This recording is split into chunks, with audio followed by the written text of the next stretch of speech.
yosh startaperlar yoki startap qilayotganlar. Sizlarga mana men o'zim startapim qariyb 7 oydan beri ko'tarayotgan bo'lsam, asosiy muammolardan bir ikkitasini aytib o'tmoqchiman. Balkim sizlarda bo'lgandir bu holat, balkim bo'lmagandir. Bo'lmaganlarga mana qanaqadir dars bo'ladi. Birinchisi, bu startapingizni ideal deb hisoblamang va hammasini men o'zim bilaman deb o'ylamang. Chunki kimlardandir informatsiya oling, kimlardan ma'lumot oling va albatta ular tushunsa, tushunmagan odamdan ma'lumot olish kerak emas. Iloji boricha bu sizni loyihangizni yanada upgrade, yanada to'g'ri ishlashiga sababchi bo'ladi. Shunday holat bo'lgan, o'zim ko'rganman.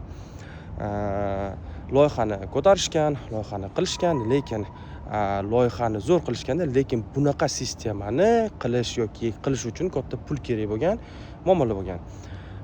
Ikkinchisi bo'lsa, bu albatta loyihamni qanchalik men ichida featurelar yoki narsalarni ko'p qilsam, loyiham shunchalik odamlarga kerak bo'ladi degan narsani unutinglar. Iloji boricha bitta ikkita feature bilan bozorga kirib olinglar. Bozorga kirganlaringizdan keyin sekin-sekin qo'shasizlar.